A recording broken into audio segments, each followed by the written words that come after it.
Welcome to B6 news. నేను సుమలత.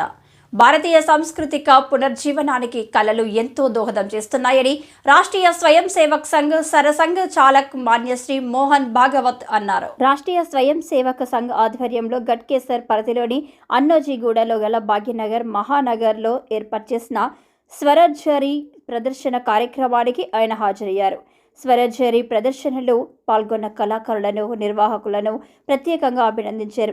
విశేషంగా తరలివచ్చిన సంగీత అభిమానులతో స్వరఝరి కార్యక్రమం మనోహరంగా సాగింది. వివిధ రకాల వాద్యాలు లయబద్ధంగా వాయించిన కళాకారులు తమ ప్రదర్శన ద్వారా శ్రోతలను కట్టిపడేశారు. ఎంపిక చేయబడ్డ మొత్తం 81 మంది ఘోష్ వాదకుల స్వరఝరి ఆహుతులకు వీణుల విందును పంచింది.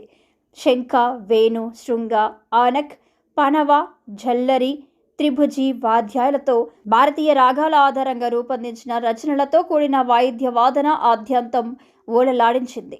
ప్రత్యేకంగా పెద్దపులి పాట, Lingashtakam, Ram Siyaram, side drum presentation అబ్బురపరిచాయి. ఈ సందర్భంగా మోహన్ జీ భాగవత్తో పాటు ప్రముఖ సంగీత కళా విద్వాంసులు, ప్రముఖ సంగీత దర్శకులు ఎంఎం కీరవాణి, ఎంఎస్ రత్నం, ఎల్లా వెంకటేశ్వరరావు, ఆర్పి పట్నాయక్, కోమందూరి రామాచారి, కెఎం రాధాకృష్ణ, ఎంఎం శ్రీలేఖ, సంగీత విద్వాంసులు శ్రీ ప్రేమ రామ్మూర్తి, వేణుగాన విద్వాంసులు, కేంద్ర సాహిత్య అకాడమీ అవార్డు గ్రహీత ఎల్లా బాలమురళి, వనజ ఉదయ్, డాక్టర్ జయప్రద రామ్మూర్తి, డాక్టర్ రమాప్రభ, దక్షిణ మధ్య క్షేత్ర మాననేయ సంఘ చాలకులు శ్రీ నాగరాజు, తెలంగాణ ప్రాంత మానవీయ సంఘ చాలకులు సుందర్ రెడ్డి, భాగ్యనగర్ సంభాగ్ మానవీయ సంఘ చాలక్ డాక్టర్ కృష్ణప్రసాద్ పాల్గొన్నారు.